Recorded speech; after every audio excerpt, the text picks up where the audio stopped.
ఆశ్చర్యకరుడైన యేసుక్రీస్తు అతి శ్రేష్టమైన నామములో ప్రియులైన సహోదరి సహోదరులందరికీ నా హృదయపూర్వకమైన ప్రేమ వందనాలు తెలియజేస్తున్నాను. అందరూ బాగున్నారు కదా? దేవుని వాత్సల్యము మనం అనుదినము అనుభవిస్తూ ఉన్నాం. దానిని బట్టి దేవుణ్ణి మహిమపరచవలసినటువంటి అవసరత ఉంది. ఈ దినము ప్రార్థన చేసుకుని పరిశుద్ధాత్మ దేవుని యొక్క సహాయాన్ని కోరుకుందాం. దయచేసి ప్రార్థనలో ఏకీభవించండి. ప్రేమ కలిగిన మహాపరిశుద్ధ తండ్రి, అనుదినములాగా మీ పాదముల చెంత చేరి ప్రార్థన చేస్తూ ఉంటుండగా, ప్రియ పరిశుద్ధాత్మ దేవుడా, మీరే ప్రకటింపచేయవానిగా, గ్రహింపచేయవానిగా, ఒప్పింపచేయవానిగా నీ కార్యములు నీ స్థాయిలో నీ శైలిలో జరిగించమని ప్రార్థిస్తున్నాను. సకల ఆటంకాల అభ్యంతరాలు యేసు నామములో కొట్టివేస్తున్నాను. ప్రియులైన బిడ్డలందరికీ సమ్మతి గల మనసును వినబుద్ధి పుట్టించు ఆత్మని యేసు నామములో విడుదల చేస్తున్నాను. బిడ్డలందరితో మాట్లాడి మీరాకడకై సిద్ధపడేటువంటి వధువు సంఘముగా మీరే బిడ్డలందరినీ సిద్ధపరిచి మీరు మహిమ పొందుకోమని యేసుక్రీస్తు నామములో అడిగి పొంది అన్నాం మా పరమ తండ్రి, ఆమెన్. 6వ తారీఖు నవంబర్ మాసం 2025 సంవత్సరం, గురువారం. నా పేరు pastor B Ratnaraju, Emmanuel ministries, Dubai.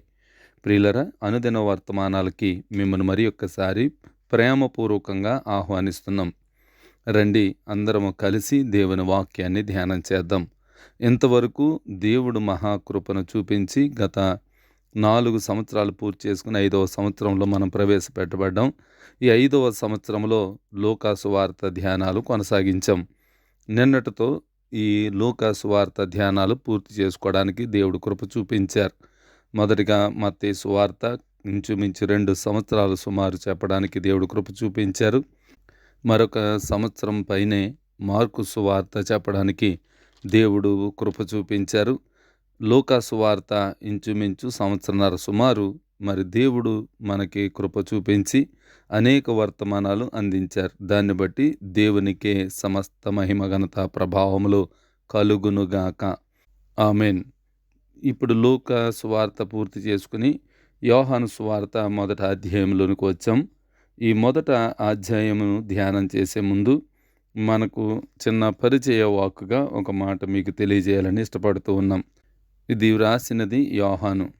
దేవుని కుమారుడైనటువంటి యేసు అనే ఒక అంశం ఈయన తెర మీదకి తీసుకుని వచ్చారు. దేవుని కుమారుడని పరిచయం చేశారు. దీని నేపథ్యం ఏమిటంటే, క్రొత్త నిబంధనలో 4 సువార్తలు ఉన్నాయి కదా. యోహాను సువార్తకు ఓ విశిష్టమైనటువంటి స్థానం ఉంది. మొదటి 3 సువార్తల్లో లేని కొన్ని ప్రాముఖ్యమైనటువంటి విషయాలను ఈ గ్రంథకర్త అయినటువంటి యోహాను వెలుగులోకి తెచ్చాడు. యూదయ, యెరూషలేము ప్రాంతములలో యేసు చేసినటువంటి సేవ వివరంగా విపులంగా వ్రాసినటువంటి సందర్భాలు కూడా ఇందులో కనబడుతూ ఉంటాయి. కనుక ఇది ఇంచుమించు క్రీస్తు శకం 80 సంవత్సరం నుండి 95వ సంవత్సరం వరకు రాసినటువంటి ఈ సువార్త అని గమనించాలి. వాక్యం చదువుకుందామా?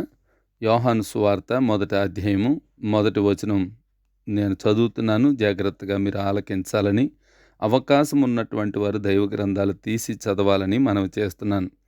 ఆది యందు వాక్యముండెను, వాక్యము దేవుని యొద్ద ఉండెను, వాక్యము దేవుడై ఉండెను. దేవుడు ఈ వాక్యములో నుంచి మనతో మాట్లాడునుగాక, ఆమెన్. ఈ యోహాను రాసినటువంటి సువార్త మనం ప్రత్యేకించి ధ్యానపూర్వకంగా వినవలసినటువంటి అవసరత ఉంది. 3 సువార్తలు ఆల్రెడీ మనం పూర్తి చేసుకున్నాం. మరి ఇంతవరకు విన్నటువంటి విషయాలు కాకుండా మరికొన్ని విషయాలు ఇందులో పొందుపరచడం జరిగింది. కనుక జాగ్రత్తగా గమనిస్తూ ధ్యానపూర్వకంగా ఈ వాక్యాలను గైకొనాలని మరి ఒక్కసారి ప్రేమపూర్వకంగా మీ అందరికీ తెలియజేస్తూ ఉన్నాం. ప్రియ దేవుని బిడ్డలారా, మనం చదువుకున్నటువంటి వాక్య భాగంలో ఆది యందు అనగా మొట్టమొదట, ఇన్ ద బిగినింగ్ అని ఇంగ్లీష్లో మాట్లాడుతూ ఉంటారు. అయితే ఈ ఆది యందు అన్నప్పుడు మొట్టమొదట వాక్యం ఉన్నదని, ఆ వాక్యము దేవుని యొద్ద ఉన్నదని, వాక్యము దేవుడై ఉండెనని మనకి వివరంగా వ్రాసినటువంటి మాట. అనగా ఆదిలో వాక్కు అనేటువంటిది ఉంది. వాక్కు అన్నటువంటి మాట సంస్కృత పదములో నుంచి వచ్చినటువంటిది.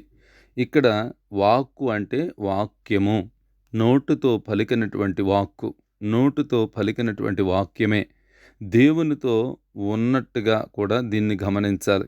దేవుడే వాక్కు అయి ఉన్నాడని ఇది మరి ఒక్కసారి మనం గమనించవలసినటువంటి అవసరత ఉంది. ప్రియమైనటువంటి దేవుని విశ్వాసులారా, ఆదిలో చాలా కార్యములు జరిగినాయి. ఆది కాండం మొదటి అధ్యాయం మొదటి వచనంలో చూస్తే, ఆది యందు దేవుడు భూమి ఆకాశములను సృజించెను అనేటువంటి మాటతో ప్రారంభమైనటువంటి దైవ గ్రంథం. దేవుడే మొట్టమొదటగా కనిపించినటువంటి సందర్భం అక్కడ. ఆది యందు మొట్టమొదట ఆదిలో దేవుని వాక్యము అని యోహాను వర్ణించాడు. ఆది యందు వాక్కు అనేటువంటిది ఉంటే, ఆ వాక్కు దేవుని యొద్ద ఉంటే, వాక్యము దేవుడై ఉంటే, దానిని మనము గ్రహించలేకున్నటువంటి సందర్భాలు ఎన్నో కనబడుతూ ఉంటాయి. కీర్తనల్లో 45వ అధ్యాయము 6వ వచనంలో చూస్తే, దేవా నీ సింహాసనం శాశ్వతంగా ఉంటుంది, నీ రాజదండం న్యాయదండంగా ఉంటుందని కీర్తనాకారుడు వర్ణించాడు. ప్రభువు ఎల్లప్పుడూ ఉండేవాడు. ప్రభువు సింహాసనం అనేటువంటిది ఎల్లప్పుడూ ఉంటుంది. దేవుడు ఒకప్పుడు ఉండి ఒకప్పుడు లేనటువంటి వాడు కాదు. ఒకప్పుడు యవ్వన కాలం, ఒకప్పుడు వృద్ధాప్యం అనేటువంటిది లేనటువంటి వాడు. నిన్న నేడు నిరంతరము ఏకరీతిగా ఉన్నటువంటి దేవుడు. ఆది యందు ఉన్న దేవుడు, అంతము అందు కూడా ఉన్నటువంటి దేవుడు. మధ్యలో ఉన్నటువంటి విశ్వము కానీ, భూమి కానీ, లేక అందులో ఉన్నటువంటి జీవరాశులు కానీ, ఎక్కడైనా సరే, ఎవరైనా సరే, ఏ ప్రాణి అయినా సరే నశించిపోతుందేమో కానీ దేవుడు నిత్యము ఉండేవాడు. ఆ దేవుడే మన ప్రభు అయిన యేసుక్రీస్తు. యోహాను తన సువార్తను ఒక ప్రత్యేకమైనటువంటి రీతిలో మొదలు పెడుతూ యేసును వాక్కు అని తెలియపరిచాడు. అయితే ఇది గ్రీకులో లోగాస్ అంటారు, లేదా వాక్యము అని వర్ణించాడు. ఇలా చెప్పడంలో గల అర్థం ఏమిటి? ఇందులో 2 విషయాలు మనం గమనించవలసినటువంటి అవసరం ఉంది. మొదటిది, యేసు దేవుని వాక్కు అని మాట్లాడాడు. అది వ్యక్తిగతమైందని మనం గమనించాలి. రెండవది, ఈ అంత్యకాలంలో దేవుడు తన కుమారుని ద్వారా మనతో మాట్లాడాడని హెబ్రీ పత్రికలో మొదటి అధ్యాయం మొదటి వచనం నుంచి 3వ వచనం వరకు మనం చూస్తే అక్కడ కనబడుతుంది. అందుకే ఇక్కడ వాక్కు అని పేర్కొనడం జరిగింది. యేసుక్రీస్తు దేవుని వివిధ జ్ఞానాలకు ప్రతిరూపమని కొరింథీయులకు రాసిన మొదటి పత్రిక 1వ అధ్యాయం 30వ వచనంలోను, ఎఫెసీ పత్రిక 3వ అధ్యాయం 10 నుంచి 11 వరకు, కొలస్సీలకు రాసిన పత్రిక 2వ అధ్యాయము 2, 3 వచనాలను చూస్తే క్లుప్తంగా వివరంగా మనకి అక్కడ తెలియజేస్తాడు. అయితే యేసు దేవుని వ్యక్తిత్వానికి, ఆయన స్వభావానికి ప్రత్యక్షమైనటువంటి రూపం అని వర్ణించాడు. అంతేకాదు, లేఖనాలు వర్ణించిన ప్రకారంగా ఆయన వెలుగై ఉన్నాడని, ఆయనే వాక్యమై ఉన్నాడని, ఆయనే సర్వశక్తిమంతుడై ఉన్నాడని కూడా తెలియజేసినటువంటి సందర్భాలు దైవగ్రంథంలో అనేక మార్లు మనం చూడగలుగుతాం. ప్రియమైనటువంటి దేవుని సంగమ, యేసుక్రీస్తుని వాక్కు అని పేర్కొనడానికి గల 3 కారణాలు యోహాను వివరిస్తూ ఉన్నాడు. ఒకటి, తండ్రితో వాక్కుకు గల సంబంధం. అంటే సృష్టి జరగక మునుపే యేసు దేవునితో ఉన్నాడని అర్థమవుతూ ఉన్నది. కొలస్సీలకు రాసిన పత్రిక మొదటి అధ్యాయం 15వ వచనంలో ఈ విధంగా వ్రాయబడి ఉంది, ఆయన అదృశ్య దేవుని స్వరూపి అయి సర్వసృష్టికి ఆది సంభూతుడై ఉన్నాడు అని ఈ వాక్యము అపొస్తలుడైనటువంటి పౌలు వర్ణించాడు. ఈ పౌలు పరిశుద్ధాత్మ ప్రేరణతో రాసినటువంటి మాటలివి. ఆయన అదృశ్య స్వరూపి అయి ఉన్నాడు. సర్వసృష్టికి ఆది సంభూతుడు అనగా మొట్టమొదటి వాడు అని, సృష్టిని చేసినవాడు అని అర్థాన్ని తెలియజేస్తూ ఉంది. రెండవదిగా, ప్రపంచానికి వాక్కుకు అనగా వాక్యానికి ఉన్నటువంటి సంబంధం. తండ్రి అయిన దేవుడు ఈ లోకాన్ని సృజించిన దానిని క్రీస్తు ద్వారానే సంరక్షిస్తున్నాడని అదే కొలస్సీలకు రాసిన పత్రిక మొదటి అధ్యాయం 16వ వచనంలో మనకి స్పష్టం చేస్తూ ఉన్నాడు అపోస్తలుడైనటువంటి పౌలు గారు. ఏలయనగా ఆకాశమందున్నవియు భూమి అందున్నవియు దృశ్యమైనవి గాని అదృశ్యమైనవి గాని అవి సింహాసనములైనను ప్రభుత్వములైనను ప్రధానులైనను అధికారములైనను సర్వమును ఆయన యందు సృజింపబడెను, సర్వమును ఆయన ద్వారాను ఆయనను బట్టియు సృజింపబడెను అని స్పష్టం చేస్తూ ఉన్నాడు. అందుకే ఆయన అదృశ్యమైనటువంటి లక్షణాలు మనం కనుగొనాలి. అది ఏదైనా పర్వాలేదు, అది సింహాసనమైనా ప్రభుత్వమైనా అధికారులైన ప్రధానులైన ఎవరైనా సరే ఆయన చేసిన దానిని బట్టి నిర్ణయించబడ్డాయి. హెబ్రీలకు రాసిన పత్రిక మొదటి అధ్యాయం 2వ వచనం చూస్తే, ఈ దినముల అంతమందు కుమారుని ద్వారా మనతో మాట్లాడెను. ఆయన ఆ కుమారుని సమస్తమునకును వారసునిగా నియమించెను. ఆయన ద్వారా ప్రపంచములను నిర్మించెను. ఈ సృష్టి అంతా యేసుక్రీస్తు ద్వారా మాత్రమే జరిగిందని గమనించవలసినటువంటి అవసరత ఎంతైనా ఉంది. మీకు అవకాశం ఉన్నప్పుడు నేను చెప్పినటువంటి ప్రతి మాట మరొకసారి బైబిల్ తీసుకుని ఆ మాటలు మీరు గ్రహించగలిగితే, చదవగలిగితే, ధ్యానించగలిగితే మరికొన్ని విషయాలు ప్రభువు వారు మనకి బయలుపరుస్తారు. మూడవదిగా మానవాళికి వాక్కుకు అనగా వాక్యానికి ఉన్నటువంటి సంబంధం. అదే యోహాను సువార్త 1 రాస్తాడు. ఆ వాక్యము శరీరధారి అయ్యిందని. ఈ క్రీస్తు ద్వారా దేవుడు మానవ స్వభావాన్ని దాల్చి మానవునిగా జన్మించాడని మనకు అర్థమవుతుంది కదా. ఇక్కడ ఒక విషయాన్ని గమనించాలి. యేసు పాపరహితుడిగా జీవించాడు. ఇది ఆయన జన్మలోని పరమార్థం. క్రీస్తు పరలోకాన్ని విడనాడి మానవ స్థితిలోనికి అందరి మానవుల్లాగానే జన్మించాడు. ఇది మత్తయి సువార్త 1 విపులంగా వ్రాయబడి ఉంటుంది. దీనిని బట్టి మనం అర్థం చేసుకోవాల్సిందేంటి? దేవుడు వాక్యమై ఉన్నాడు. దేవుని యొద్ద ఆ వాక్యం ఉన్నది.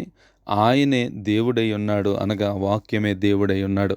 కనుక మనము చాలా జాగ్రత్తగా గమనించిన ఈ మాటలన్నిటిని బట్టి యేసుక్రీస్తు ఆది యందు ఉన్నవాడు అనువాడు అయినటువంటి దేవుడు. ఆయన సదాకాలం మనతో ఉండే దేవుడు. ఒక్క మానవాళి కొరకు దేవుడు ఎందుకు దిగి రావాలి? మానవ మాతృడు ఎవ్వరూ కూడా దుష్టత్వములో ఉన్నవాడు కానీ, దుర్మార్గతలో ఉన్నవాడు కానీ నశించిపోవుట ఆయనకి ఇష్టం లేదు. దుర్మార్గుడు తన దుర్మార్గతను విడిచిపెట్టి అతని పాపములను ఒప్పుకుని క్రీస్తులో తన పాపములను కడుగుకోవాలని దేవుని వాక్యము సెలవిచ్చింది.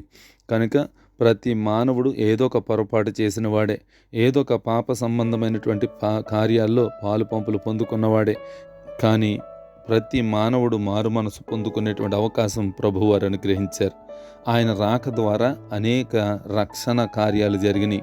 ఎంతోమంది సువార్త ప్రకటిస్తూ ఉంటే, ప్రభువు కొరకు చెబుతూ ఉంటే, ఆయన జననాన్ని, మరణాన్ని, పునరుత్థాన్ని ప్రకటిస్తూ ఉంటే అనేక మంది నాశనము చేయాలి, వారిని బాధించాలి, వారిని శ్రమ పెట్టాలి, వారిని మరణానికి అప్పగించాలని ఎందరో ప్రయత్నం చేసినప్పటికీ, కొందరిని అలా చేసినప్పటికీ సువార్త అనపబడట్లేదు. సువార్త ఇంకనూ అభివృద్ధి చెందుతుంది, విస్తరిస్తుంది, అనేక మందికి మాదిరికరంగా మార్చబడుతూ ఉన్నది. అంతేకాదు, ఎవరైతే పరిశుద్ధ గ్రంథం అనబడిన బైబిల్ని నాశనం చేయాలని చూస్తున్నారో వారే తమ పాపాలు ఒప్పుకుని అదే పట్టుకుని ఆ బైబిల్ని ప్రకటిస్తూ ఉన్నారు, ఆ దేవుణ్ణి ప్రకటిస్తున్నారు. ఆయనే ప్రభువైన యేసుక్రీస్తు. కనుక ఆయన వాక్యమై ఉన్న దేవుడు. ఆ వాక్కు నిన్ను దర్శిస్తుంది కనుక ఈ వాక్కుతో మనం బలపరచబడదాం, దీవించబడదాం, ఆశీర్వదించబడదాం. అనేక మందికి మనము కూడా ఈ సువార్తను వెదజల్లేవారుగా ఉందాం. దేవుడి మాటలు మన వినికిడిలో దీవించి నూరంతల ఫలములను గ్రహించునుగాక. ఆమెన్. పరిశుద్ధుడైన పరమ తండ్రి, మహాగణుడ, మీకు వందనాలు. మరి ఒక్కసారి ఉదయకాల సమయంలో మాతో మాట్లాడి యోహాను సువార్త ధ్యానాలు ప్రారంభించడానికి మీరు కృప చూపించారు. ఈ వాక్కు చేత అందరినీ బలపరచండి, దీవించండి, ఆశీర్వదించండి. యేసుక్రీస్తు నామములు అడిగి పొంది అన్నాము తండ్రి. ఆమెన్. మన పరమ తండ్రి అయిన దేవుని దయ, కుమారుడైన యేసుక్రీస్తు వారి కృప, పరిశుద్ధాత్మ అన్యోన్య సహవాసము, సమాధానం ఇప్పుడు ఎల్లప్పుడూ సదాకాలము తోడేంటి నడిపించునుగాక. ఆమెన్. Praise the lord.